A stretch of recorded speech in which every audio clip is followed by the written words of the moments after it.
పదములకు కారణభూతమైన గొప్ప దేవా, నీకు వేలాది వందనాలు, స్తుతులు, స్తోత్రం చెల్లిస్తున్నాం నాయన. మా జీవితంలో మాకందరికీ నూతనమైనటువంటి దినాన్ని అనుగ్రహించి నూతన వాత్సల్య ప్రేమతో నింపి మమ్మల్ని నడిపిస్తున్నందుకు నీకు వేలాది వందనాలు, స్తుతులు, స్తోత్రాలు. ఈ దినం మా అందరికీ ఆశీర్వాదకరంగా చేయండి ప్రభా. దినమంతయు నీ చిత్త ప్రకారము జీవించే జ్ఞానం మాకు అనుగ్రహించండి.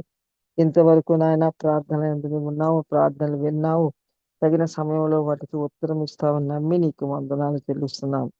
అలాగే నాయన పాటల ద్వారా, వాక్యం ద్వారా నీ చదువుతూ నిన్ను స్తుతించే భాగ్యాన్ని మాకు అనుగ్రహించావు ప్రభా. నీకు వేలాది వందనాలు, స్తుతులు, స్తోత్రాలు చెల్లిస్తున్నాం నాయన. మరి ఈ సమయంలో ప్రభా, నన్ను నీ వాక్యం అందించడానికి నీ దైవ సేవకుల్ని మా మధ్య ఉంచినందుకు నీకు వేలాది వందనాలు, స్తుతులు, స్తోత్రముల బిడ్డని నీ ఆత్మతో నింపండి ప్రభా, అభిషేకించండి ప్రభా. ఈ వాక్యమునైతే మాకు అందించబోతున్నావు ప్రభా, ఆ వాక్యాన్ని మాకు వినిపింప చేయండి. వినిచుండగా మాకు వినుభూతిని పుట్టించండి ప్రభా. జాగ్రత్తగా విని దాన్ని అర్థం చేసుకుని ప్రభా, మా జీవితంలో దాన్ని అన్వయింపు చేసుకోవడానికి జ్ఞానాన్ని మాకు అందరికీ అనుగ్రహించమని వేడుకుంటున్నాం. వినివారు మాత్రమే ఉండకుండా ప్రభా, వాక్య ప్రకారం జీవించే వారిగా మాకు జ్ఞానం అనుగ్రహించండి ప్రభా. ప్రతి ఒక్కరిని ఆశీర్వదించండి. చిత్తమైతే ఇంకా అనేక మంది బిడ్డలు వచ్చి నేను స్తుతించే భాగ్యం అనుగ్రహించండి. ఈ కార్యక్రమం, ఈ జూమ్ ని ఏర్పాటు చేసి మమ్మల్ని అందరినీ ఈ విధంగా ఆత్మీయంగా నడిపిస్తున్న బిడ్డలను కూడా ఒకసారి జ్ఞాపకం చేసుకుంటున్నాం. వారిని ఆశీర్వదించండి. ఎటువంటి ఆటంకములు, ఎటువంటి సాంకేతిక లోపాలు జరగకుండా జాగ్రత్తగా జరిగేటట్లు ఆది అంతం నీవై ఉండి నడిపించమని ఈ ప్రార్థన ప్రభువైన యేసునామం పట్టి వేడుకుంటున్నాం తండ్రి. ఆమేన్. ఆమేన్. హల్లెలూయా. Praise the Lord. Thank you so much అమ్మగారు. అందరికీ వందనాలండి. John seeker please. ఓకే తమ్ముడు. అందరికీ గుడ్ మార్నింగ్ అండి. ఈరోజు మన మధ్యలో వాక్యం అందించడానికి పాస్టర్ దాసరి శీలావర్ధిని గారు మన మధ్యలో సిద్ధంగా ఉన్నారు. వారిని పరిచయం చేయటం గౌరవంగా భావిస్తున్నాను. పాస్టర్ దాసరి శీలావర్ధిని గారు ఆంధ్రప్రదేశ్ లోని చీరల పట్టణమునకు చెందినవారు. వారి ప్రియమైన భర్త రెవరెండ్ దాసరి లోదర్ శాస్త్రి గారు AFLC India Association of Free Lutheran Churches కు జాతీయ అధ్యక్షులుగా సేవలు అందిస్తున్నారు. వారు 50కి పైగా సంఘాలు స్థాపించి పర్యవేక్షిస్తున్నారు. శీలావర్ధిని మరియు లోదర్ శాస్త్రి గారులకు 3 కుమార్తెలు, 1 ముద్దుల మనవరాలు. వారు తరచుగా మన మధ్యలో వాక్యాన్ని బోధిస్తూ ఉంటారు. చాలా చక్కగా ఆ కంటెంట్ అంతా మనకు అర్థమయ్యే విధంగా చెప్తారు. దయచేసి శ్రద్ధతో మరి మ్యూట్లను ఉంటూ వాక్యాన్ని విందామండి. వారిని ప్రేమతో ఆహ్వానిస్తున్నాను. గుడ్ మార్నింగ్ అండి. Welcome sister. అండి గుడ్ మార్నింగ్. Thank you. దేవుని నామానికి వందనాలు. మరి వర్చువల్ ప్రేయర్ ఫెలోషిప్ లో ఉన్నటువంటి ప్రతి ఒక్కరికి కూడా యేసుక్రీస్తు నామంలో వందనాలు తెలియజేస్తా ఉన్నాను. ఈ మంచి అవకాశాన్ని ఇచ్చిన బాబీ రత్నాకర్ గారికి ప్రత్యేకమైన వందనాలు తెలియజేస్తా ఉన్నాను. పరిశుద్ధాత్మ దేవుడు మనల్ని ప్రేమించి మరి ఒక నూతన దినాన్ని ఇచ్చి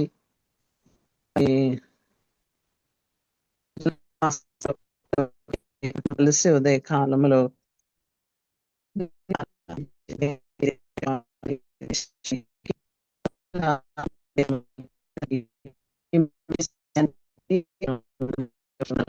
ఉన్నాను. దేవుని యొక్క ఉచితమైన కృప మనం అందరం అనుదినం ఈ రీతిగా కలిసి ప్రార్థించుట, స్తుతించుట, వాక్యాన్ని ధ్యానించుట మనకెంతో ఆశీర్వాదం. ఈ సమయంలో ఈ దినము కొరకు ఏర్పాటు చేసుకున్నటువంటి దేవుని వాక్యాన్ని చదువుకుందామండి. ప్రకటన గ్రంథము 21వ అధ్యాయము 2వ వచనాన్ని చదువుతూ ఉన్నాను, గమనించండి.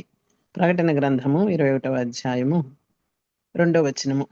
పరిశుద్ధ పట్టణమైన క్రొత్త యెరూషలేము తన భర్త కొరకు అలంకరించుకునిన పెండ్లి కుమార్తె వలె సిద్ధపరచబడి పరలోకము నుండి దేవుని యొద్ద నుండి దిగివచ్చుట నేను చూచితిని. దేవుడు తన వాక్యమును మన కొరకు ఆస్వాదించునుగాక. చిన్న ప్రార్థన చేసుకుందామండి. ప్రార్థన.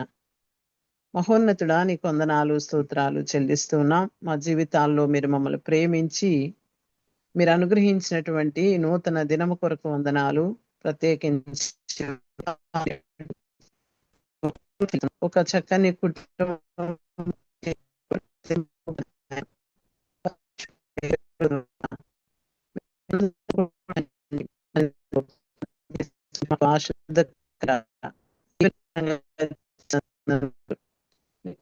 బట్టి ప్రభు మమ్మల్ని అందరినీ కూడా మీరు దీవించి నడిపిస్తూ ఉన్నందుకే స్తోత్రాలు. మేము పాడుకున్న పాటల్లో మీరున్నారు. ఈ సమయంలో చదువుకున్న లేఖన భాగాన్ని బట్టి వందనాలు. ఈ వాక్యాన్ని ప్రభు మా జీవితాలకు మీరు అనుగ్రహించి బలపరచమని, వాక్యముతో నింపమని, వాక్యాన్ని ప్రభు మేము జ్ఞాపకం చేసుకుంటూ విశ్వాసం ఎదుగునట్లు, నీ రాకడ కొరకు సిద్ధపడినట్లు సహాయం చేయమని యేసు నామములో స్తుతించి ప్రార్థిస్తున్నాను తండ్రి. ఆమేన్. ఈరోజు మనం చదువుకున్న లేఖము ప్రకటన గ్రంథము 21వ అధ్యాయము 2వ వచనము మనం చదువుకున్నాము. ఈరోజు ఈ వాక్య భాగానికి పరిశుద్ధ పట్టణము, ఈ పరిశుద్ధ పట్టణాన్ని గురించి ఈ రోజున మనం కొన్ని విషయాలు నేర్చుకోబోతూ ఉన్నాం. ఈ వచనంలో జాన్ ద అపోజల్ యోహాను గారు ఆయనకు చూపించినటువంటి దర్శనాన్ని వివరించడం మనం గమనిస్తూ ఉన్నాం. పరిశుద్ధ పట్టణమైన క్రొత్త యెరూషలేము, క్రొత్త యెరూషలేము అనగా ఈ క్రొత్త యెరూషలేములోనికి వెళ్ళక మునుపు ఒక పాత యెరూషలేము ఒకటి ఉన్నది అనేది కూడా మనం గుర్తుపెట్టుకోవాలి.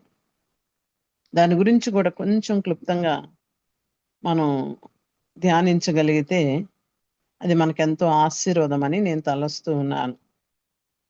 ఈ క్రొత్త యెరూషలేము అది పరిశుద్ధ పట్టణము, అలంకరించుకున్నటువంటి పెండ్లి కుమార్తె వలె సిద్ధపరచబడినటువంటి ఈ పట్టణము దేవుని దగ్గర నుంచి రావడం యోహాను గారు చూస్తూ దాన్ని వర్ణిస్తూ దాని గురించి కొన్ని విషయాలు ఈ 21వ అధ్యాయంలో ఈ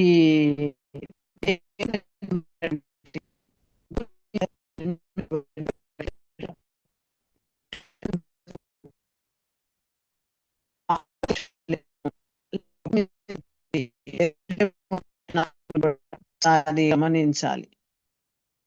చాలా పట్టణాలు భూమి మీద ఉన్నాయి. మనందరికీ బాగా తెలిసినవి ఆది కాండంలో మనం చూస్తే సొదొమ గొమొర్రా పట్టణాన్ని గురించి మనం చదువుతాం. అలాగే నిన్నె పట్టణాన్ని గురించి చదువుతాం, ఎరుకో పట్టణాన్ని గురించి చదువుతాం. వీటి చరిత్రలు వింటే, ఈ పట్టణాల పరిస్థితి వింటే చాలా భయంకరంగా అనిపిస్తుంది. అయితే యెరూషలేము పట్టణానికి, భూమి మీద ఉన్నటువంటి యెరూషలేము పట్టణానికి 14 పేర్లు బైబిల్ గ్రంథంలో వ్రాయబడి ఉన్నవి. 14 పేర్లు బైబిల్ గ్రంథంలో వ్రాయబడి ఉన్నవి. మొదటిగా సమూయేలు గ్రంథం 6వ అధ్యాయం 12వ వచనంలో యెరూషలేము పట్టణానికి దావీదుపురము అని అంటాం. దావీదుపురము. రెండవదిగా మనం చూస్తే మహారాజు పట్టణం అని మత్తయి 5వ అధ్యాయము 35వ వచనంలో వ్రాయబడి ఉన్నది. యెరూషలేము గురించి కొంత ఒక అవగాహన అనేది చాలా ముఖ్యమైనది మనకి. మూడవదిగా చూస్తే పరిశుద్ధ పట్టణం అని యెషయా గ్రంథము 48వ అధ్యాయం 2వ వచనమును, యెషయా గ్రంథం 52వ అధ్యాయం 1వ వచనంలోను చదువుతాం. మత్తయి సువార్త 4వ అధ్యాయం 5వ వచనంలో కూడా రాయబడి. అసలు పట్టణాన్ని మొట్టమొదటిగా ఎక్కడ చూస్తాము? ఆది కాండము 14వ అధ్యాయం 18వ వచనంలో షాలేము అనేటటువంటి పేరుతో మనము గమనించవచ్చు. యెరూషలేము అంటే శాంతి నిలయం, శాంతి నిలయం. కీర్తన గ్రంథము 46వ అధ్యాయం 4వ వచనమును, కీర్తన గ్రంథంలో 48వ అధ్యాయం 1వ వచనంలో మనం గమనిస్తే దేవుని పట్టణం అని చదువుకుంటాం. కీర్తన గ్రంథం 48వ అధ్యాయం 8వ వచనంలో అయితే సైన్యములకు అధిపతి అయిన యెహోవా పట్టణం అని వ్రాయబడి ఉంటది. సాయముకు అధిపతి అయిన యెహోవా పట్టణం. యెషయా భక్తుడు మొదటి అధ్యాయం 26వ వచనంలో ఈ యెరూషలేము పట్టణాన్ని గురించి నీతి గల పట్టణమని ఆయన మనం చూడగలం. జకర్యా గ్రంథం 8వ అధ్యాయం 3వ వచనంలో సత్యమును అనుసరించు పురము అని అక్కడ వ్రాయబడి ఉంటది. యెషయా గ్రంథము 60వ అధ్యాయం 14వ వచనంలో యెహోవా పట్టణము. విలాప వాక్యాల్లోనికి వెళ్తే 2వ అధ్యాయం 15వ వచనంలో పరిపూర్ణ సౌందర్యము గల పట్టణమని వ్రాశారు. ఈ విలాప వాక్యాల్లోనే అధ్యాయం 15వ వచనంలో సర్వభూజనులకు ఆనందకరమైన నగరం అని చూస్తాం. ఇర్మియా గ్రంథంలోనికి వెళితే 23వ అధ్యాయం 6వ వచనంలో యెహోవా మనకు నీతి అని కనిపిస్తుంది ఈ పట్టణాన్ని గురించి. ఆ తర్వాత హెస్కేల్ గ్రంథములో 48వ అధ్యాయం 35వ వచనంలో యెహోవా యందు స్థలము అని వ్రాయబడి ఉంది. చివరిగా మనం గమనిస్తే యెషయా గ్రంథంలో 29వ అధ్యాయము మొదటి వచనంలో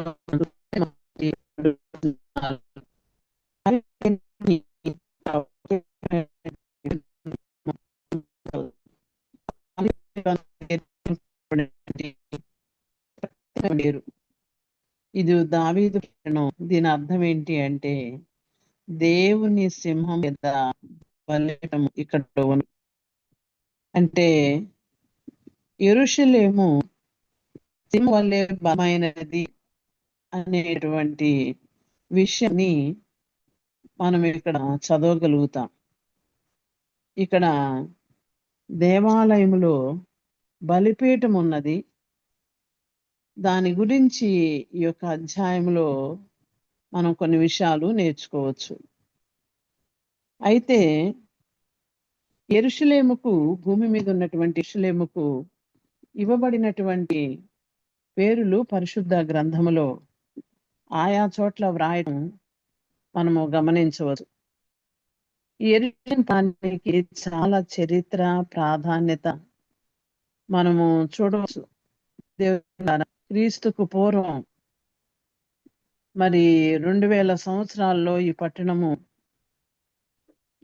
దేవుని యాజకుడైనటువంటి మెల్కీసెదెకుతో అబ్రహాం సహవాసం చేసినప్పుడు పరిశుద్ధ గ్రంథములో మొట్టమొదటిసారిగా ఆదికాండం 14వ అధ్యాయం 18లో ఈ పట్టణము పేరు అనేది ప్రస్తావించడం మనం చూస్తాం. క్రీస్తుకు పూర్వం 2000 సంవత్సరాలు.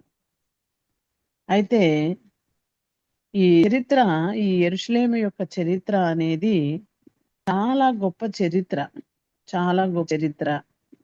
ఈ పట్టణానికి ప్రాధాన్యత ఉన్నది.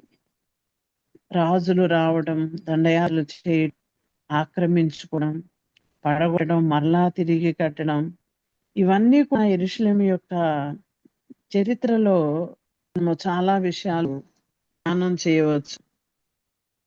ఈ పట్టణానికి ఉన్నటువంటి ఒక ప్రత్యేకత, భూమి మీద ఉన్నటువంటి పట్టణానికి ఉన్నటువంటి ప్రత్యేకత ఏంటయ్యా అంటే ప్రభు అయినటువంటి యేసుక్రీస్తు వారు ఇక్కడ ప్రతిష్ఠించబడ్డాడు. లూకాసు వార్త 2వ అధ్యాయంలోనికి వెళితే 1 నుంచి 38 వచనాలు చదువుకుంటే ఆయన భూమి మీద ఉన్నటువంటి పట్టణములు ఆయన ప్రతిష్ఠింపబడిన వాడుగా మనం చూస్తాం. 12 సంవత్సరాల్లో ఆయన పస్కా పండుగ సమయంలో యెరూషలేమును ఆయన దర్శించినట్లుగా చూస్తాం. దేవుని మందిరాన్ని పవిత్రపరిచినట్లుగా యోహాను సువార్త 2వ అధ్యాయం 13 నుంచి 17 వరకు మనము చదువుకోగలుగుతాం. ఈ చరిత్ర యెరూషలేము గురించి చాలా ఘనమైనటువంటి విషయాలు చరిత్రలో మనము చదవగలుగుతాం. అయితే ఈ క్రీస్తు శకం 1948వ సంవత్సరంలో మే 14వ తారీఖున మరి సాయంకాలం 4 గంటలకు ఈ యూదుల జాతీయ సమితి టెల్ అవీవ్ లో సమావేశమై ఈ దేశానికి స్వాతంత్రాన్ని ప్రకటించడం మనము చరిత్రలో చదవగలుగుతాం. ఏది ఏమైనా ఈ యెరూషలేము పట్టణానికి ప్రాముఖ్యత అనేది పడటము చాలా గొప్ప విషయం. అది దీన్ని బట్టి పరిపాలన గమనిస్తే పరిపాలన ఒకరితో క్రమించడం, కట్టడం ఇవన్నీ కూడా యెరూషలేము చరిత్రలలో చాలా గొప్పగా చదువుతూ ఉన్నప్పుడు, హిస్టరీ చదువుతూ ఉన్నప్పుడు ఆశ్చర్యాన్ని కలిగిస్తుంది. అయితే ఈ రోజున మనం చదువున్న ప్రకటన గ్రంథంలో 21వ అధ్యాయం 2వ వచనంలో మనం గమనిస్తే ఇక్కడ యోహాను భక్తుడు చూచినటువంటి నూతనమైనటువంటి యెరూషలేమును పరిశుద్ధ పట్టణము తన భర్త కొరకు అలంకరింపబడిన పెండ్లి కుమార్తెలేసపడి పరలోకమందున్న దేవుని యొద్ద నుండి దిగివచ్చుట చూచితిని అని ఆయన వ్రాస్తూ ఉన్నాడు. ఈ వచనం నందు పరిశుద్ధ పట్టణము గురించి వ్రాయబడి ఉన్నది. మనం గమనించండి దేవుని బిడ్డలారా, ఈ లోకంలో ఎన్నో పట్టణాలు ఉన్నాయి. వాటిని గూర్చి మనం ఈ రోజుల్లో చూస్తూ ఉన్నాం. పట్టణాల యొక్క అందాన్ని, వైభవాన్ని గమనిస్తే ఇప్పుడు మనం ప్రకటన గ్రంథంలో చదివినటువంటి పట్టణంకు ఉన్నటువంటి ప్రత్యేకత భూమి మీద ఉన్నటువంటి ఏ పట్టణానికి లేదు అనేటటువంటి ఒక గొప్ప సర్వసత్యాన్ని గుర్తుపెట్టుకోవాలి. ఇది దేవుని చేత కట్టబడినటువంటి పట్టణం. అది పరిశుద్ధుల కొరకు ఏర్పాటు చేయబడినటువంటి పట్టణం. పెండ్లి కుమార్తె వలె అలంకరించబడినటువంటి పట్టణం. ఈ పట్టణాన్ని గురించి మనము కొన్ని విషయాలు ప్రత్యేకంగా ఈ పరిశుద్ధ పట్టణాన్ని గురించి మనం గుర్తుపెట్టుకోవాలి. ఇది దేవాతి దేవుడు సిద్ధపరిచినటువంటి పట్టణము అనేది హెబ్రీలకు రాసినటువంటి పత్రిక 11వ అధ్యాయం 16వ వచనంలో ప్రత్యేకంగా వ్రాయబడి ఉంది. ఆయన వారి కొరకు ఒక పట్టణము సిద్ధపరిచి ఉన్నాడు అని చదువుతాం. అంటే ఈ పట్టణము మనిషి చేత నిర్మించబడినది కాదు, మానవుడు కట్టినది కాదు. ఈ హెబ్రీలకు రాసినటువంటి పత్రికలో ఈ 11వ అధ్యాయం 16వ వచనంలో ఆయన వారి కొరకు ఒక పట్టణము సిద్ధపరిచి ఉన్నాడు. చూడండి, దేవుడు సిద్ధపరిచినటువంటి పట్టణము కనుకనే, దేవుని చేత నిర్మించబడినటువంటి పట్టణం కనుకనే దేవాతి దేవుడు యోహాను సువార్త 14వ అధ్యాయం 2-3 వచనాల్లో నా తండ్రి ఇంట అనేక నివాసాలు కలవు, లేని ఎడల నేను మీతో చెప్పుదును, మీకు స్థలము సిద్ధపరచబెట్టున్నాను, నేను వెళ్ళి మీకు స్థలము సిద్ధపరచిన ఎడల నేను మీరు ఉండులాగా మరలా వచ్చి నా యొద్ద ఉండుటకు మిమ్మును తీసుకొని చెప్పాను. యేసు ప్రభు తను నమ్మినటువంటి, తను విశ్వసించినటువంటి, తన యందు నమ్మిక ఉంచినటువంటి బిడ్డల కొరకు సిద్ధపరిచినటువంటి పట్టణము అనేది మనకి ఇక్కడ తెలియబడుతుంది. అంటే తను నమ్మినటువంటి బిడ్డలు తనతో ఉండాలి. అందుకే ఈ 3వ వచనం మనం చదువుతాం. ప్రకటన గ్రంథం 21వ అధ్యాయము 3వ వచనంలో దేవుని నివాసము మనుషులతో కూడా ఉన్నది. దేవుని నివాసం మనుషులతో కూడా ఉన్నది. ఆయన దేవాతి దేవుడు మనుషులతో కలిసి జీవించడానికి, మనుషులు ఆయనతో కలిసి జీవించడానికి దేవాతి దేవుడు ఇష్టపడుతూ ఉన్నటువంటి వాడు. అందుకే మానవులమైనటువంటి మన కొరకు ఆయన ఈ పట్టణాన్ని నిర్మించాడు.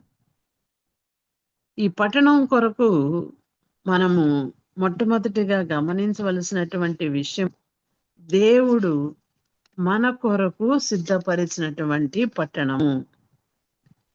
ఈ పట్టణము పునాదులు కలిగినటువంటి పట్టణం అని ఆ హెబ్రీలకు రాసినటువంటి పత్రికలో 11వ అధ్యాయము 10వ వచనంలో చదువుతూ ఉన్నాం.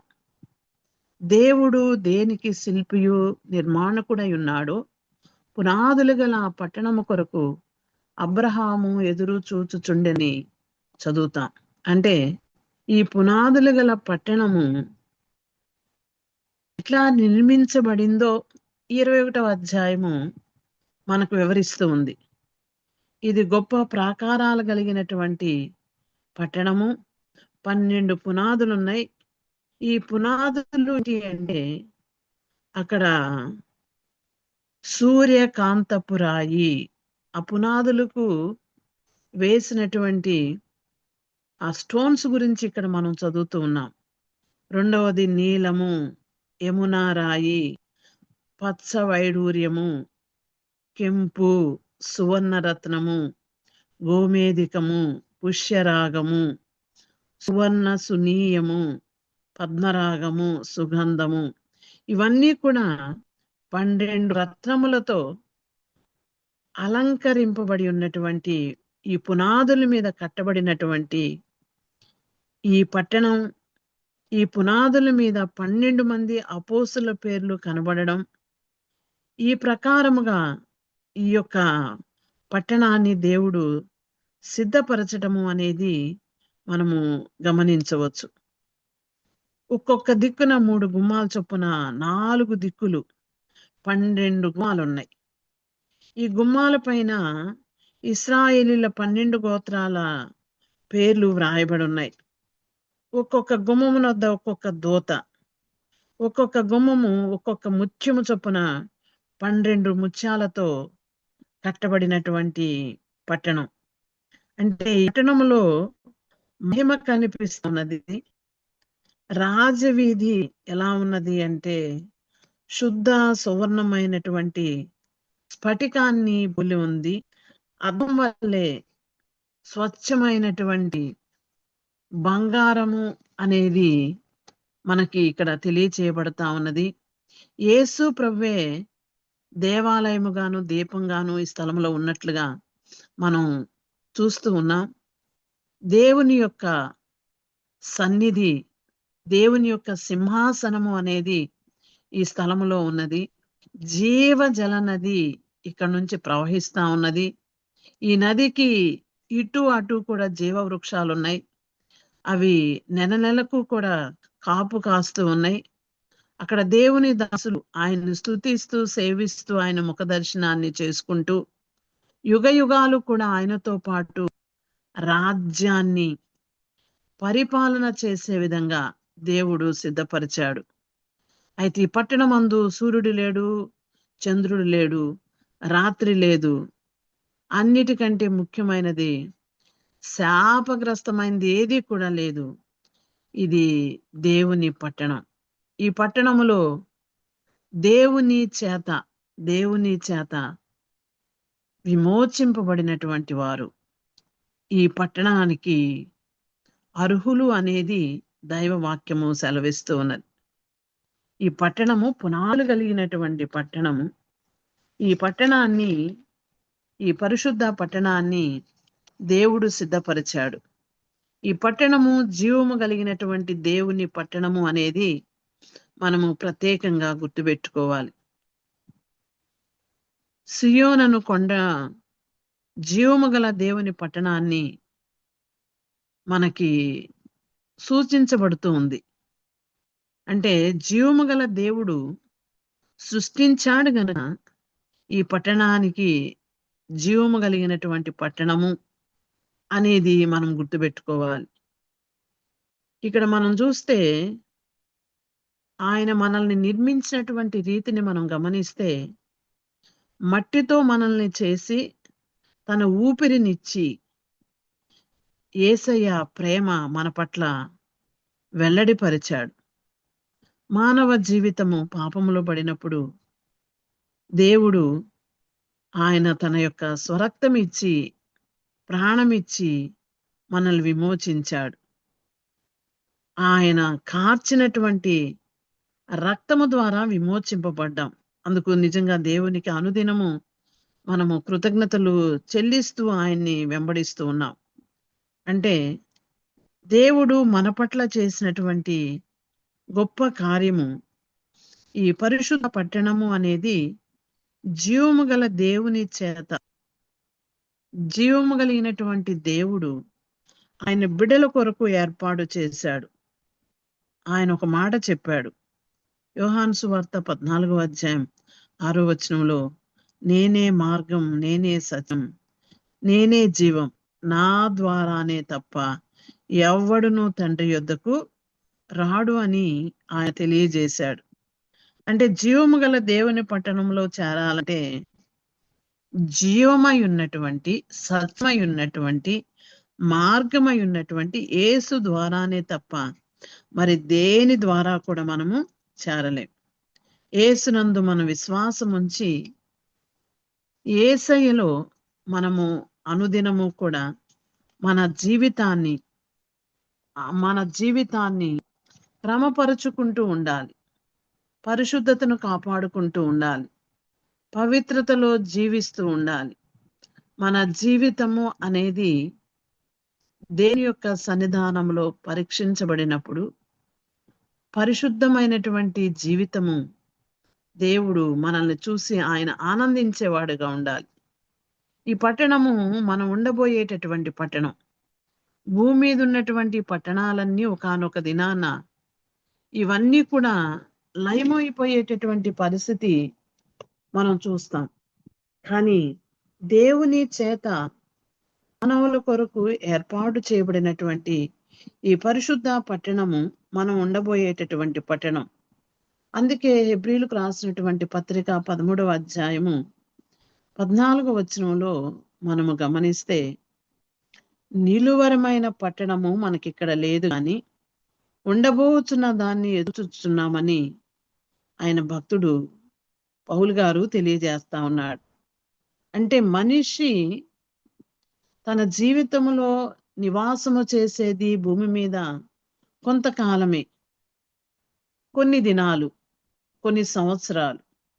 ఇది నిలవరమైనటువంటి, నివసించేటటువంటి శాశ్వతమైనటువంటి పట్టణము ఇక్కడ లేదు.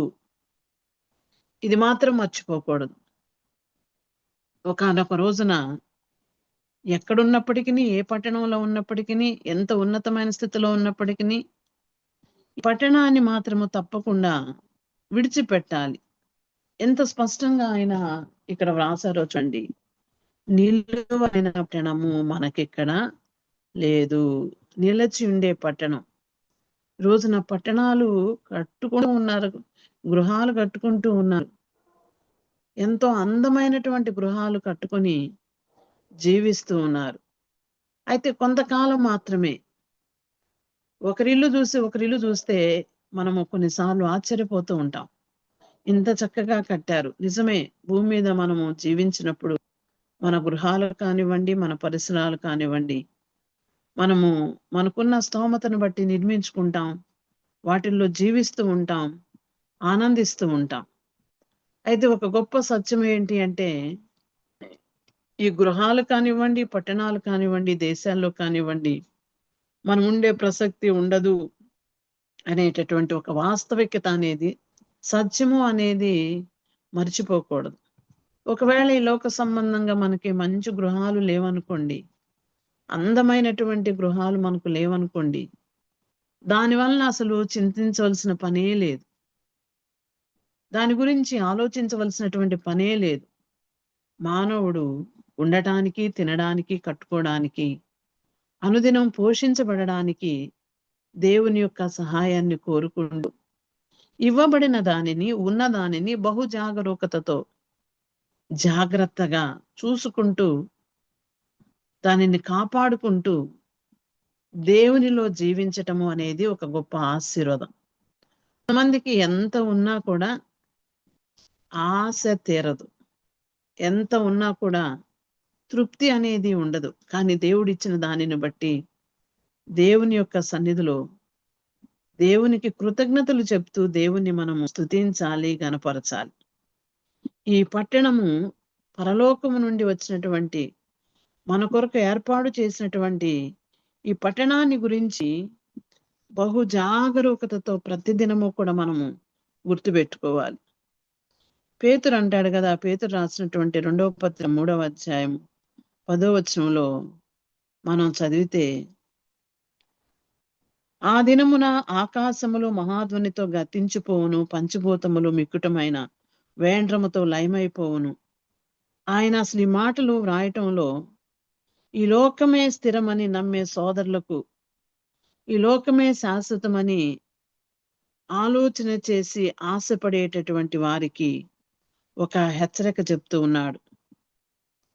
ఆకాశములు మహాధ్వనితో గతించిపోవును, పంచభూతములు మిక్కుటమైన వేండ్రముతో లయమైపోవునని పేతురు గారు తెలియజేస్తా ఉన్నాడు. ఈ ప్రకటన గ్రంథం 21వ అధ్యాయం 1వ వచనంలో కూడా మొదటి ఆకాశమును మొదటి భూమి గతించిపోయెను. దర్శనములో యోహాను గారు ఆయన చూచి వ్రాసినటువంటి మాటలు.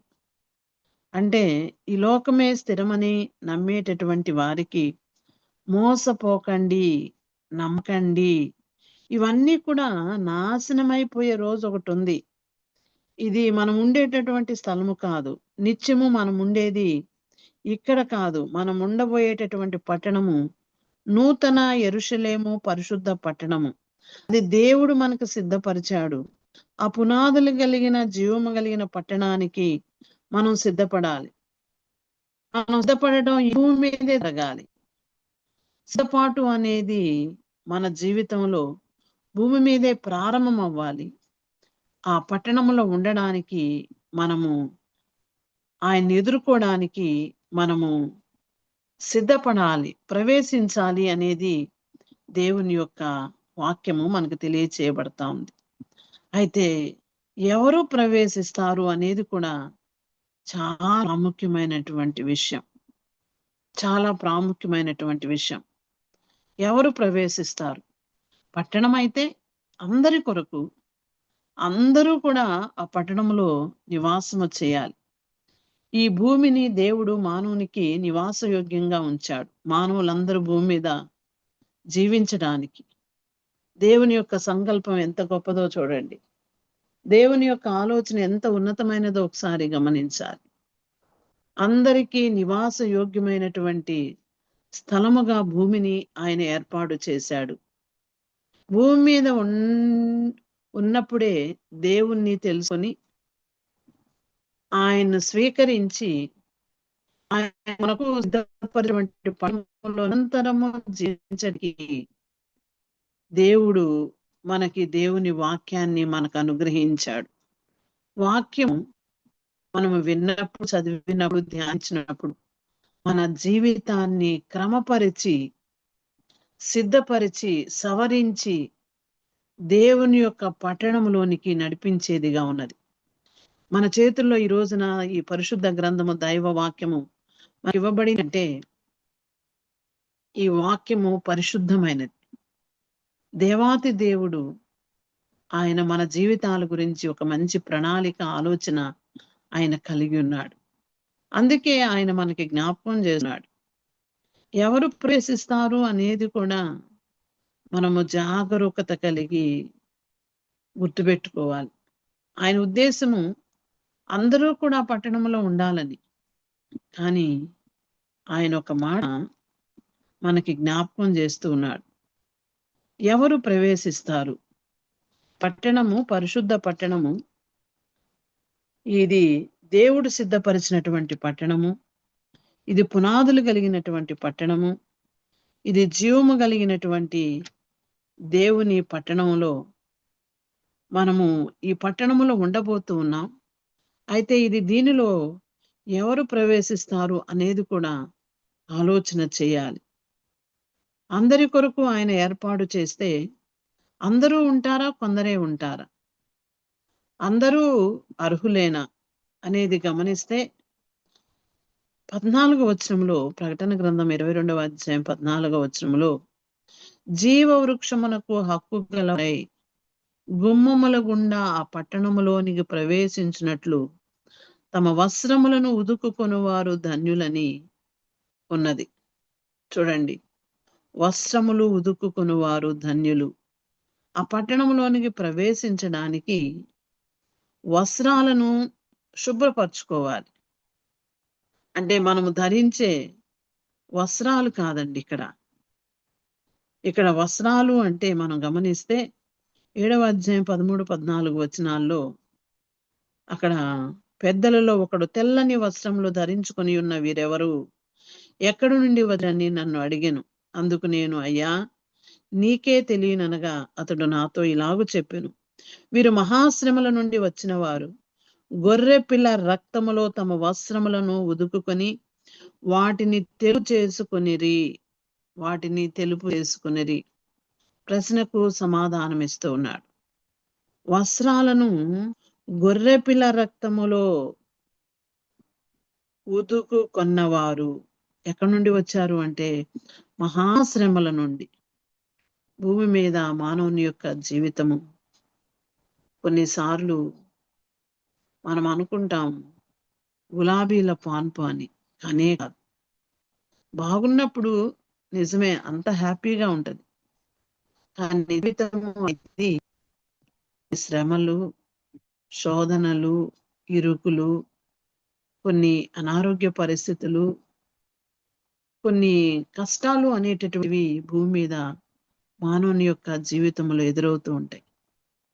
వచ్చే శ్రమలను బట్టి కృంగిపోక, కలుగుతూ ఉన్న పరిస్థితులను బట్టి భయపడి ఆగిపోక, దేవుని యొక్క సన్నిధానంలో ముందుకు సాగటమే నేర్చుకోవాలి.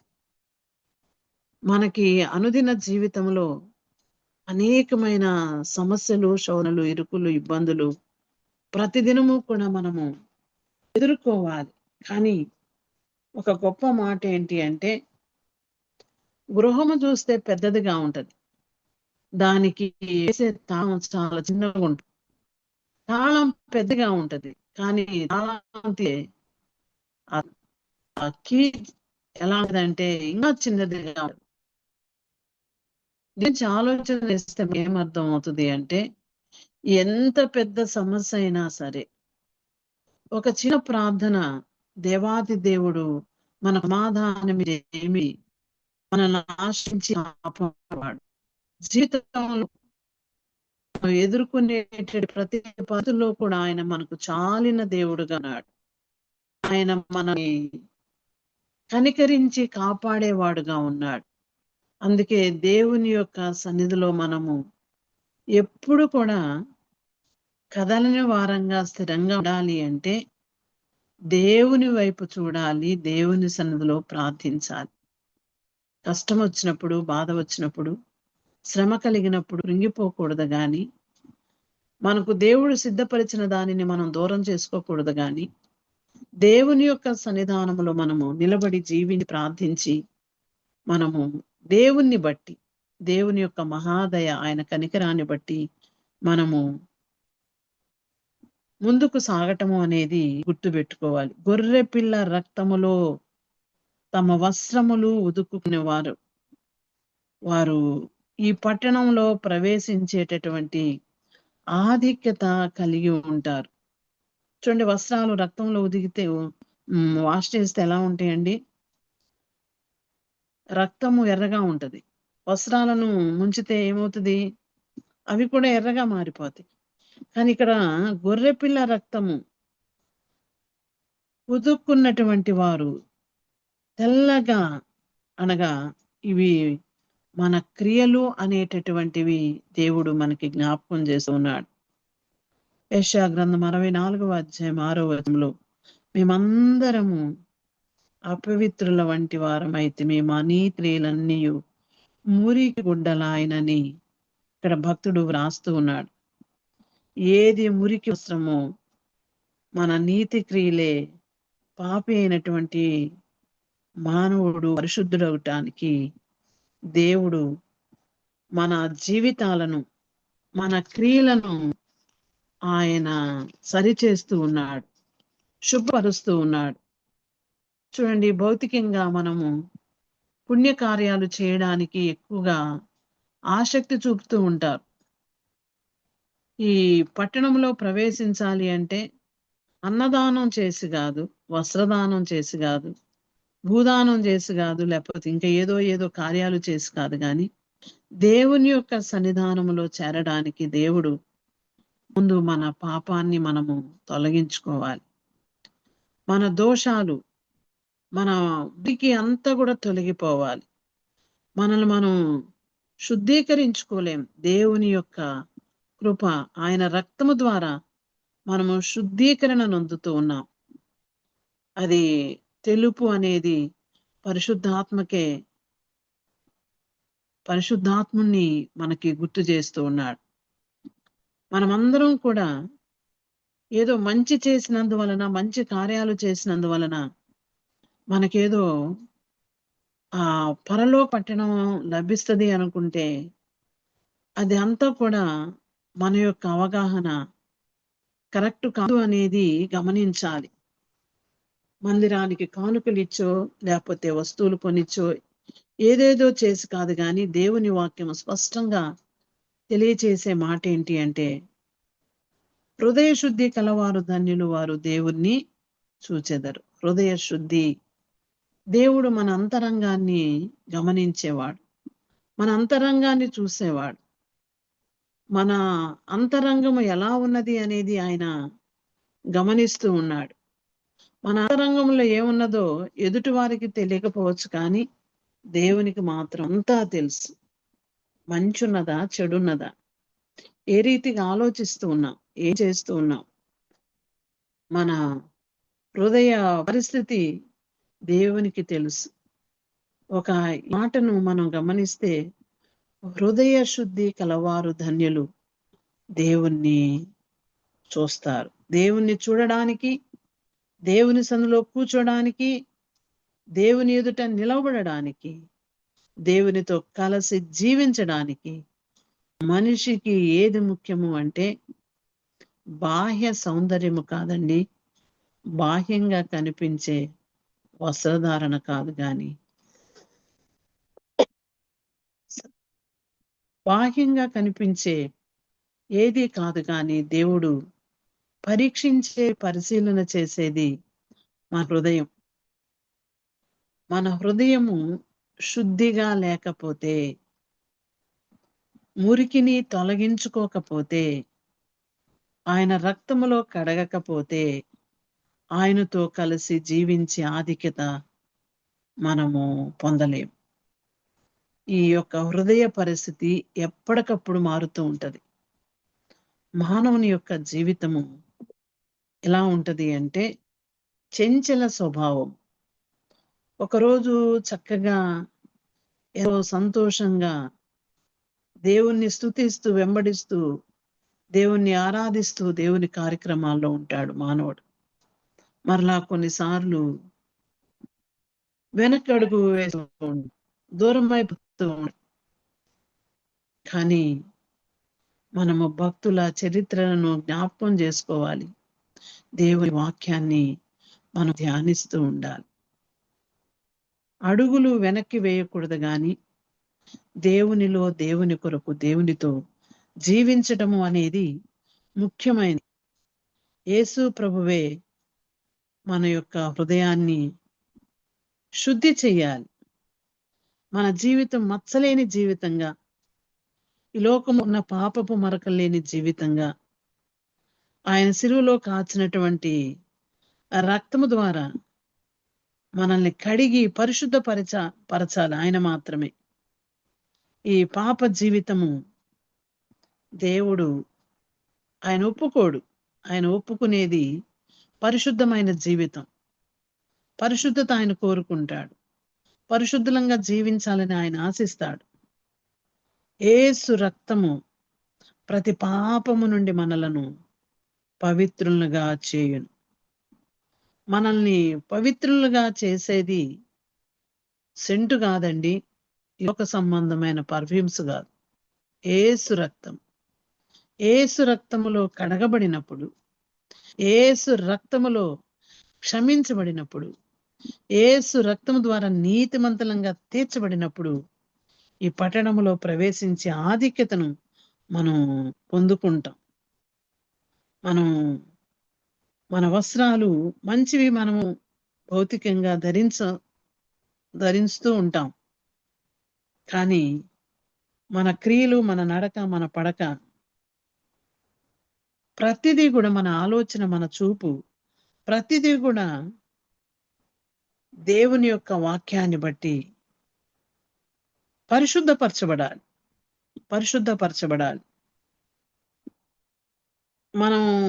మనంగా పరిశుద్ధపరచుకోలేం.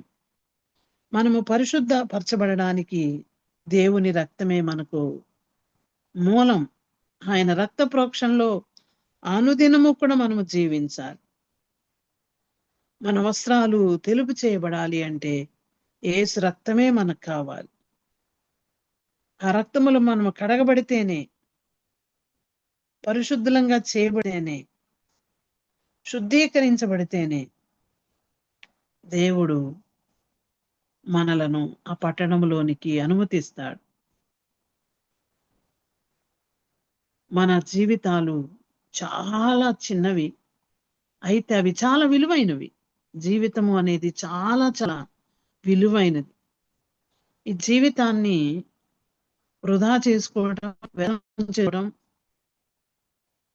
అలాగే జీవితం గురించి అవగాహన లేకుండా ఉండటం మంచిది కాదు. కానీ దేవుడు మనకిచ్చినటువంటి జీవితాన్ని బట్టి మనము దేవునికి కృతజ్ఞతలు చెల్లిస్తూ గొర్రెపిల్ల అయినటువంటి యేసయ్య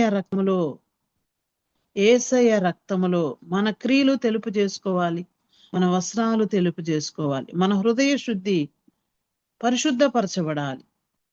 ఆ పట్టణంలో మనం అడుగు పెట్టాలి. ఆ పట్టణము మన కొరకు దేవుడు కట్టాడు. ఆయన ఆ పట్టణములో ఉన్నాడు. ఆయనతో పాటు మనము నివాసము చేయాలని దేవుడు కోరుకుంటూ ఉన్నాడు. ఆ పరిశుద్ధ పట్టణములో ప్రవేశించడానికి జీవ గ్రంథమందు పేరులు కూడా రాయాలి. 21వ అధ్యాయం 27వ వచనంలో గొర్రెపిల్ల యొక్క జీవ గ్రంథమందు వ్రాయబడిన వారే దానిలో ప్రవేశింతురు గాని నిషిద్ధమైనది ఏదైనను, అసహ్యమైన దానిని, అబద్ధమైన దానిని జరిగించువాడు నేను దానిలోకి ప్రవేశింపరు. జీవ గ్రంథమందు వ్రాయబడిన వారు. మనం ప్రతి వారం మందిరానికి వెళ్తాం, మనం కానుకలు సమర్పించుకుంటాం. నేను చేయడానికి మీరు ఇంకా సహాయం చేయండి అంటే తప్పకుండా మనకున్నటువంటి శక్తిని బట్టి చేయగలిగినంత దాన ధర్మాలు చేస్తూ ఉంటాం. అంత మాత్రాన ఈ పరిశుద్ధ పట్టణంలోనికి దేవుడు మనకి అనుమతి ఇవ్వడాని గొర్రె పిల్ల జీవ గ్రంథం పేరు గలవారు మాత్రమే ఈ పేరు రాయబడి ఉండాలి. చూడండి, ఇప్పుడు అంతా కూడా అన్ని చోట్ల ఓటర్ లిస్టులు తయారు చేస్తున్నారు, పేర్లు రాసుకుంటున్నారు. పేర్లు కానీ లేకపోతే ఓటేయడానికి ఆధిక్యత ఉండదు. మనకి సంఘంలో రిజిస్టర్ ఉంటుంది, ఆ రిజిస్టర్ మన పేర్లు ఉంటాయి. స్టూడెంట్కి కాలేజీలో రిజిస్టర్ ఉంటుంది, ఆ స్టూడెంట్ పేరు కాలేజీలో ఉంటుంది. ఈ పేర్లన్నీ ఒక పుస్తకంలో లిఖించబడుతూ ఉన్నవి. ఇక్కడ జీవ గ్రంథములో దేవునిలో జీవించే వారి పేర్లు జీవ గ్రంథములో వ్రాయబడి ఉన్నాయి. జీవ గ్రంథములో వ్రాయబడడానికి, జీవ గ్రంథములో మన పేర్లు ఉండడానికి మనము కుమారుని యందు విశ్వాసం ఉంచాలి, యేసుక్రీస్తునందు విశ్వాసం ఉంచాలి. యోహాను సువార్త 3వ అధ్యాయం 30వ వచనంలో కుమారుని యందు విశ్వాసం ఉంచువాడే నిత్య జీవము గలవాడు, కుమారునికి విధేయుడు కానివాడు జీవమును చూడడు గాని దేవుని ఉగ్రత వాని మీద నిలిచి ఉండును. మాటలు వారు చెప్తూ ఉన్నారు. కుమారుడు అంటే, దేవుని కుమారుడు అంటే యేసయ్య ఈ లోకానికి వచ్చి పాపులను రక్షించడానికి శిలువలో ఆయన రక్తాన్ని కార్చి తిరిగి లేచినటువంటి ప్రభు అయినటువంటి యేసు క్రీస్తునందు విశ్వాసం ఉంచాలి. ఆయన యందు విశ్వాసం ఉంచినటువంటి వారికి చావు లేదండి, చావు లేదు. దేవుడు ఎంత గొప్ప ఆధిక్యత ఇచ్చాడు. వారి పేర్లు జీవ గ్రంథమందు వ్రాయబడుతూ ఉన్నాయి. నా మాట విని నన్ను పంపిన వాని యందు విశ్వాసం ఉంచువారు నిత్య జీవము గలవాడు, వాడు తీర్పులోనికి రాక మరణములో నుండి జీవంలోనికి దాటి ఉన్నాడని ప్రభు అయినటువంటి యేసుక్రీస్తు వారు జ్ఞాపకం చేస్తున్నారు. అంత మాత్రమే కాదు, అద్వితీయ సత్యదేవుడు అయిన నిన్నును నీవు పంపిన యేసుక్రీస్తును ఎరుటయే నిత్య జీవమని మనం చదువుతాం. యోహాను సువార్త 17:3. అంటే గొర్రెపిల్ల యొక్క జీవ గ్రంథములో పేరులు పేరులు లిఖించబడాలి. మనం ఆ పట్టణంలో ప్రవేశించాలి. దేవుడు మన కొరకు సిద్ధపరిచిన పట్టణము, పునాదులు కలిగినటువంటి పట్టణంలో మనం ఉండడానికి ఆయన ఎదురు చూస్తూ ఉన్నాం. విశ్వాసము ద్వారా మనము విమోచింపబడినటువంటి వారంగా, ఆయన రక్తములో మన జీవితాలను శుభ్రపరుచుకున్న వారంగా, జీవగ్రంథమందు మన పేరులు వ్రాయనివ్వగా దేవుని యందు మనము ఈ లోకములో నిరీక్షణ కలిగి జీవించే వారం ఉండాలని దేవుడు మనల్ని హెచ్చరిక చేస్తూ ఉన్నాడు. దేవుని యొక్క కృప అందరికీ ఉచితమే, కానీ దానిని రోజున చాలా మంది నిర్లక్ష్యం చేస్తున్నారు, దూరం చేసుకుంటున్నారు. దేవుడిచ్చిన దానిని ఆధిక్యతను పోగొట్టుకుంటూ ఉన్నారు. దేవుని బిడ్డలారా, ఈ పట్టణంకే మన లోకములో ప్రయాసపడుతూ ఉన్నాం. ఆయనతో పాటు మనం ఉండడానికి, ఆయన వేరే వారితో సహవాసం చేయడానికి ఆయన ఇష్టపడలేదండి. దేవుని నివాసము మనుషులతో కూడా ఉన్నది. ఆయన నివాసము దేనితో ఏర్పాటు చేసుకున్నాడు అంటే, తాను నిర్మించినటువంటి, తాను సృష్టించినటువంటి, తాను ప్రేమించినటువంటి, ఆయన స్వరూపంలో ఉన్నటువంటి మానవాళితో ఆయన జీవించాలని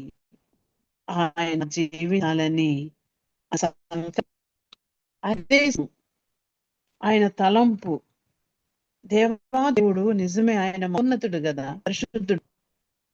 అసలు ఆయన ఉండేటటువంటి స్థలాన్ని గురించి మనం చూస్తే యెషయా గ్రంథము 50:15 మహాగణుడును మహోన్నతుడును పరిశుద్ధుడును నిత్య నివాసైన వాడు ఇలాగు సెలవిచ్చుచున్నాడు, నేను మహోన్నతమైన పరిశుద్ధ స్థలములో నివసించువాడను. అసలు ఆ మాటలు మనం చదివితే దేవుడైనటువంటి పరిశుద్ధుడైనటువంటి దేవుడు ఆయన పరిశుద్ధ స్థలములో నివసించేవాడు. ఇది మనకు అర్థమవుతా ఉన్నది. నేను పరిశుద్ధను, మహోన్నతమైన పరిశుద్ధ స్థలంలో నివసించువాడను అంటున్నాడు. ఆయన పరిశుద్ధమైన స్థలంలో ఆయన ఉండేటటువంటి వాడు. ఆయన ఎక్కడికి వచ్చాడు అంటే మానవుల మధ్యకు వచ్చేసాడు. అందుకే నిర్గమాకాండము 25:8-9 ఆయన చెప్పిన మాట, నేను వారిలో నివసించినట్లు వారు నాకు పరిశుద్ధ స్థలమును నిర్మింపవలెను. చూడండి, దేవుడు ఆజ్ఞాపిస్తూ ఉన్నాడు మోషే, నేను వారిలో నివసించినట్లు, మానవుల మధ్య నివాసము చేయాలి, మానవుతో జీవించాలి. ఆయన తగ్గించుకొని ఆయన కొరకు భూమి మీదకు వచ్చాడు. ఆయన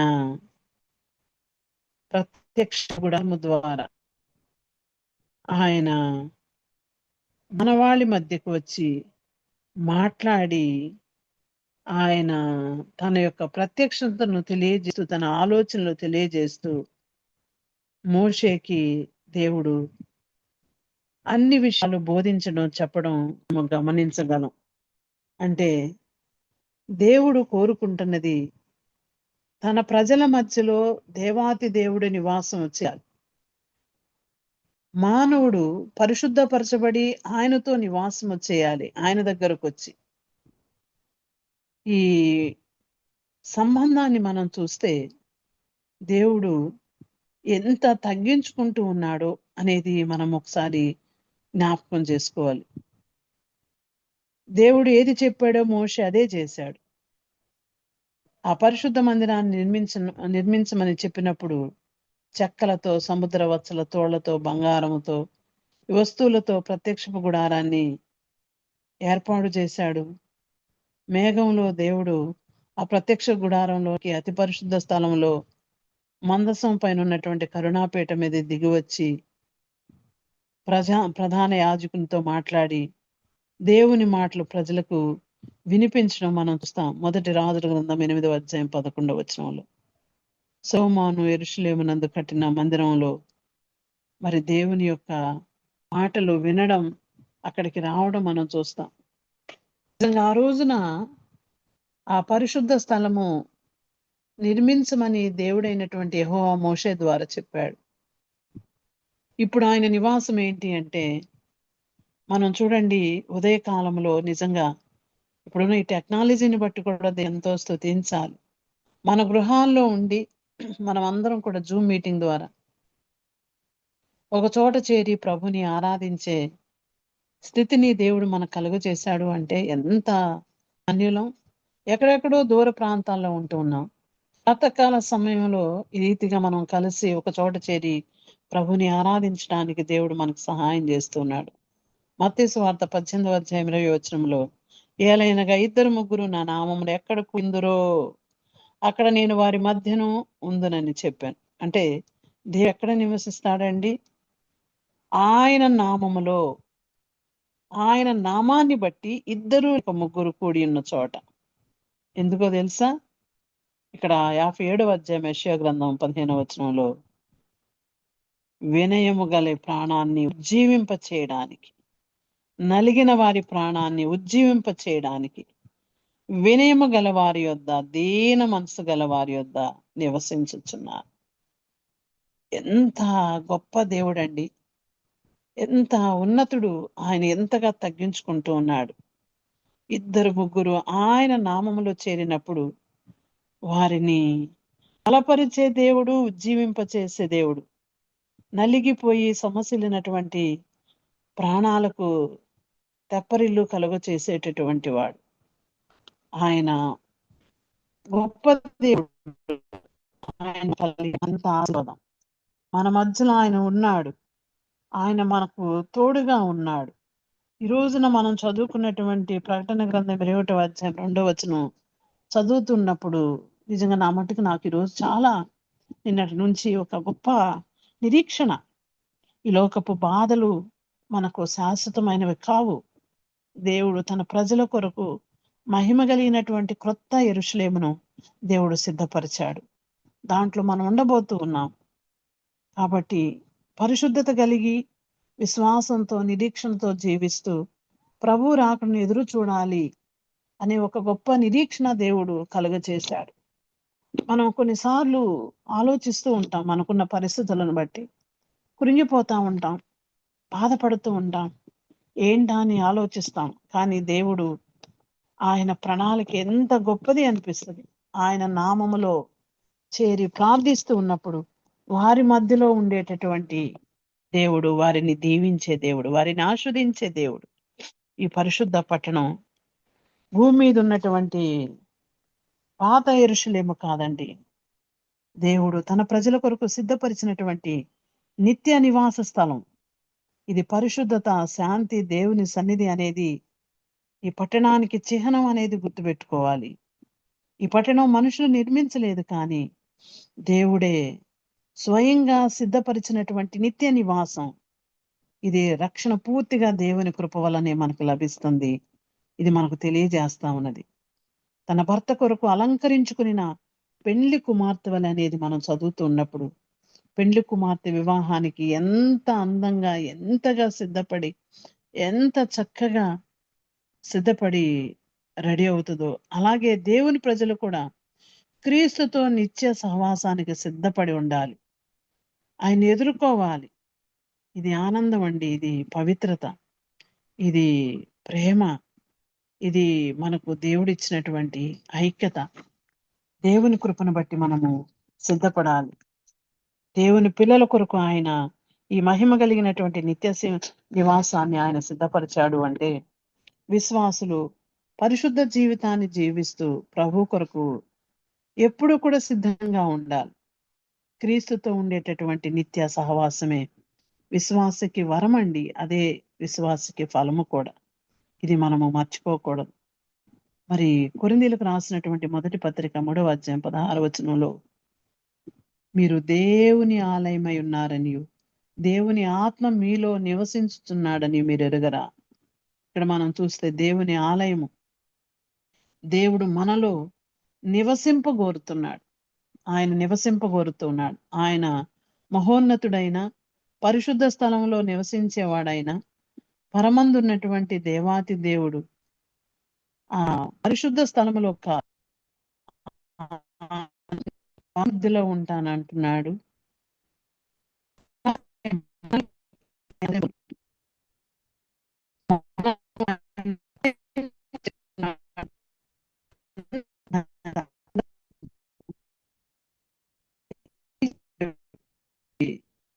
ఇప్పుడు 2000 సంవత్సరాలుగా దేవుడు కనినటువంటి మర్యాద యేసయ్య ఈ లోకానికి ఆ కన్య మరియ గర్భం ద్వారా పరిశుద్ధుడా వచ్చాడు. 33.5 సంవత్సరాలు ఆయన భూమి మీద జీవించాడు. కల్వరి కొండ మీద ఆయన మరణించాడు. మేకులతో కొట్టబడ్డాడు. ఆయన రక్తము చిందించబడింది. చనిపోయాడు, సమాధి చేయబడ్డాడు. తిరిగి 3వ దినమున సజీవుడై లేచాడు. పరమునికి ఆరోహణమయ్యాడు. ఈ రోజున ఆయన మన మధ్య సత్యస్వరూపిగా ఉన్నాడు. మనం ఎంత ధన్యులము, ఎంత దీవించబడిన వారు. దేవుడు ఆత్మ గనుక ఈ రోజున ఆత్మ ఉన్నటువంటి దేవుడు నీలో నాలో మన అందరిలో జీవించాలని, మనం ఆయన పరిశుద్ధ మందిరంగా ఉండాలని ఆయన మనతో మాడుతూ ఉన్నాడు. నీవు ఒక మందిరం, నేను ఒక మందిరం, మనమందరము కూడా ఆయనకు మందిరాలుగా మనం ఉండాలి అనేది దేవుని యొక్క నిత్య సంకల్పం. దేవుని బిడ్డలారా, రోజున దేవుడు మన నిమిత్తము ఆయన చేసినటువంటి శివ కార్యాన్ని మనము జ్ఞాపకం, మరి ఆయన సన్నిధిలో మనము ముందుకు సాగడానికి, ప్రతిదినము కూడా ఆయన మనలో జీవించడానికి ఆయన ఇష్టపడుతున్న దేవుడు గనక ఆయనకు మనం సమర్పించుకొని పరిశుద్ధత కలిగి పవిత్రతలో ఆడుకుంటూ వాక్యాన్ని బట్టి ఆ పరిశుద్ధ పట్టణం కొరకు, మన కొరకు నిర్మించినటువంటి ఆ పట్టణం కొరకు మనం ఈ లోకంలోనే సిద్ధపడుతూ దేవునితో నిరంతరము జీవించడానికి తన కృపా సహాయం మనందరికీ మెండుగా దయచేయును గాక. దేవుడి మాటలు దీవించి ఆస్వాదించును గాక. ఆమేన్. పరిశుద్ధుడా, ప్రేంగల తండ్రి, వందనాలు. ఈ వాహిని బట్టి ఇస్తూ ఉన్నాం. మేమందరం కూడా సిద్ధపడడానికి అనుదినము తండ్రి మీరు మమ్మల్ని బలపరిచి స్థిరపరిచి కుడి ఎడమలకు తొలగక ముందు అయిపోవడానికి మీకు యేసు నామములో స్తుతించి ప్రార్థిస్తున్నాము తండ్రి. ఆమేన్. మేడం. ప్రకటన గ్రంథము 21వ అధ్యాయం 2వ వచనం ద్వారా పరిశుద్ధ పట్టణం గురించి అద్భుతమైన వర్తమానాన్ని అందించిన పాస్టర్ శీలావర్ధిని గారికి విపిఎఫ్ ఫ్యామిలీ తరపున కృతజ్ఞతలండి. మరి యెరూషలేం అనగా శాంతి నిలయము. యేసు యెరూషలేం పట్టణంలోని దేవుని మందిరంలో ప్రతిష్ఠింపబడ్డాడు. అలాగే దేవాలయాన్ని పవిత్రం చేశాడు. భూలోకంలో ఉన్న పట్టణాలన్నీ అయితే మానవ నిర్మితాలు. నూతన యెరూషలేం అనబడే పరిశుద్ధుల కొరకు ఏర్పాటు చేయని పట్టణం అయితే దేవునిచే నిర్మించబడింది. పునాదులు గల పట్టణము, దేవుడు మనుషులతో నివాసం చేసే పట్టణము, దేవుని మహిమ గల పట్టణము, 12 గుమ్మములు మరియు 12 పునాదుల మీద నిర్మింపబడిన పట్టణము. గొర్రెపిల్ల రక్తంలో అనగా యేసు రక్తంలో తమ వస్త్రమును ఉదుక్కున్న వారు మాత్రమే జీవవృక్షానికి హక్కు గలవారై ఆ గుమ్మముల గుండా ఆ పట్టణంలోని ప్రవేశిస్తారు. జీవగ్రంథంలో మన పేరు లేకపోతే మనం ఆ పట్టణంలో ప్రవేశించలేము. యేసు చెప్తున్నారు, నేనే మార్గమును సత్యమును జీవమును, నా ద్వారానే తప్ప ఎవడును తండ్రి వద్దకు రాడు అని చెప్తున్నారు. ఎవరైతే యేసును విశ్వసిస్తారో వారిని మాత్రమే యేసు ఆ పట్టణంలో ప్రవేశింప చేయగలరు.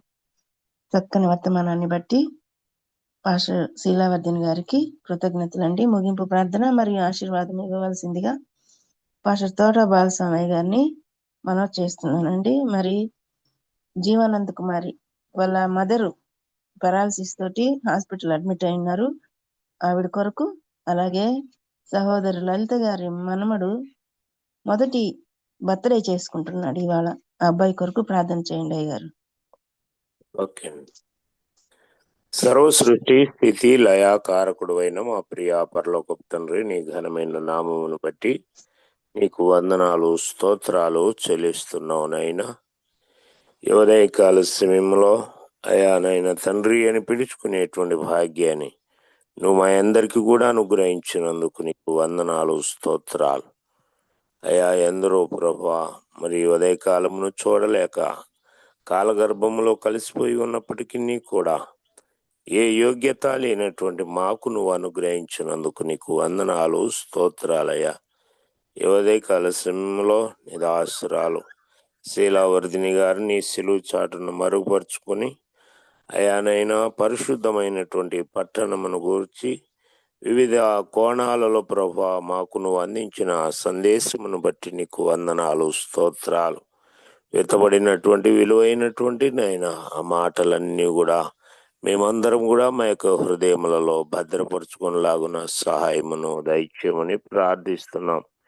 ఎందరైతే బిడ్డలు ప్రభా యొక్క జూమ్ మీటింగ్ లో పాల్గొన్నారో, ఎందరైతే నీ మాటలు ఆలకించి ఉన్నారో వారందరి హృదయ క్షేత్రాలలోని ఆశ్చర్య కార్యములను నువ్వు జరిగించమని ప్రార్థిస్తున్నాం తండ్రి. సహాయము దయచేయండి. మరి ఉదయకాల సమయంలో అయా శీలావర్ధిని గారిని అయా తనకు నేను ఇచ్చినటువంటి భర్త నైనా మరి లూథర్ శాస్త్రి గారిని వారికి నువ్వు అనుగ్రహించినటువంటి నేను వివిధ సంఘాలను బట్టి నీకు వందనాలు స్తోత్రాలు చెల్లిస్తూ ఉన్నాం. సంఘ పరిచర్య నీకు నమ్మకముగా వారు చేయటానికి కూడా కృప చూపమని కూడా ప్రార్థిస్తున్నాం. ఈ యొక్క నైనా ప్లాట్ఫామ్ ని ఏర్పాటు చేసినటువంటి బాబీ రత్నాకర్ గారికి సహకరిస్తున్నటువంటి బిడ్డలందరికీ కూడా అయా నువ్వే మంచి ఆయుష్ను ఆరోగ్యమును ప్రసాదించమని ప్రార్థిస్తున్నాం. అయా నైనా ప్రతి ఒక్కరు కూడా వారి వారి శక్తి సామర్థ్యముల కొలది నమ్మకముగా నీ యొక్క పరిచర్యలో పాల్గొనడానికే సహాయమును దయచేయమని కూడా ప్రార్థిస్తున్నాం. కృప చూపడినైనా నీకు వందనాలు. మరి ప్రత్యేకముగా ప్రార్థన సహాయం కోరిన నీ బిడ్డలు ప్రభా జీవానంద కుమారి గారి తల్లి గారిను జ్ఞాపకం చేసుకునండి. అయా మరి పెరాలసిస్తో ప్రభా ఉంటా నైనా హాస్పిటల్లో ఉంటుండగా జ్ఞాపకం చేసుకునండి. అయా ఈ భూలోకంలో నువ్వు సజీవుడుగా నైనా మా మధ్య సంచరించినటువంటి దినాలలో ఎంతో మందిని నైనా ముట్టి స్వస్థపరిచినటువంటి దేవుడు నువ్వు నైనా. అయా మరి ఇప్పుడు మా మధ్యలో శరీరధారిగా లేకపోయినా ఆత్మస్వరూపుడుగా సంచరిస్తున్నావు. అందును బట్టి నీకు వందనాలు. నీ గాయపడినటువంటి హస్తముతో అయా జీవనంద కుమారి గారి తల్లిని నైనా నీ గాయపడినటువంటి హస్తముతో ముట్టండి. సంపూర్ణమైనటువంటి స్వస్థతను నువ్వు అనుగ్రహించమని కూడా ప్రార్థిస్తున్నావు అయ్యా. సహాయం దయచేయండి. అలాగే లలిత గారి నైనా ఇదిగో మనవాడు పుట్టిన దినము జరుపుకొని చూంటుండగా నువ్వు జ్ఞాపకం చేసుకునండి. ఇలాంటి పుట్టిన దినాలు అనేకమైనవి నైనా ఆ బిడ్డ జరుపుకొనడానికి కూడా కావలసిన సహాయమును దయచేయండి. ఆ బిడ్డ వయస్సునందును జ్ఞానమునందును నీ దయందును మనుషుల దయందును కూడా పెరిగి పెద్దవాడై ప్రయోజకుడగునట్లుగా సహాయమును దయచేయమని కూడా ప్రార్థిస్తున్నాం. ఈ ఉదయకాలపు దీవెనలతో మమ్మల్ని అందరినీ కూడా నువ్వు దీవించి ఆశీర్వదించి నీ చిత్తమైతే రేపటి ఉదయకాల సమయంలో ఈ రీతిగా నీ యొక్క అమూల్యమైనటువంటి మాటలు విని మేమునైనా ఇదిగో జీవింపబడినట్లుగా సహాయమును దయచేయమని మమ్మల్ని అందరినీ కూడా నీ కృపా బాహుల్యములకు అప్పగించుకుంటూ దీనికి అంతటికీ కూడా నైనా కారకులైనటువంటి ప్రభా నైనా ఇదిగో ప్రార్థన వనితలను జ్ఞాపకం చేసుకొనండి. అయా నైనా ఎంతో వేకువజామనే ప్రభా బిడ్డలు నైనా లేచి నీకు మొర్ర పెట్టుకోవటానికి ఇచ్చిన అవకాశాన్ని బట్టి నీకు వందనాలు. వారి యొక్క ప్రార్థన ఫలితమే ఈ రీతిగా మేము నీ మాటలు వింటున్నామనేటువంటి ఆ గ్రహింపు కూడా మేము అందరం కూడా కలిగి ఉన్నట్లుగా కృప చూపి మహిమ పొందుకునమని మమ్మల్ని అందరినీ కూడా నీ కృపా బాహుల్యములకు అప్పగించుకుంటూ మా ప్రభువును రక్షకుడును అయిన యేసుక్రీస్తు నామంలో ప్రార్థించి స్తుతించి నీకే అప్పగించుచున్నాము తండ్రి. ఆమేన్. పరలోకమందున్న మా తండ్రి, నీ నామం పరిశుద్ధపరచబడును గాక, నీ రాజ్యము వచ్చును గాక, నీ చిత్తం పరలోకమందు నెరవేరుచున్నట్టు భూమి అందును నెరవేరును గాక. మా అనుదిన ఆహారం నేడు మాకు దయచేయండి. మా ఎడల అపరాధములు చేసిన వారిని మేము క్షమించి ఉన్న ప్రకారం మా అపరాధములను క్షమించండి. ఎందుకనగా రాజ్యం శక్తి మేము నిరంతరము నీవేనవి. ఎందుకనగా రాజ్యము శక్తి మహిమ నిరంతరము నీవయ్యున్నావు తండ్రి. ఆమేన్. తండ్రి అయిన దేవుని ప్రేమ, కుమారుడైన యేసుక్రీస్తు వారి కృప, పరిశుద్ధాత్మిక నిత్య సహవాసము, సన్నిధి కాపుదల మనకును సకల పరిశుద్ధులకును సదా తోడై నడిపించును గాక. ఆమేన్.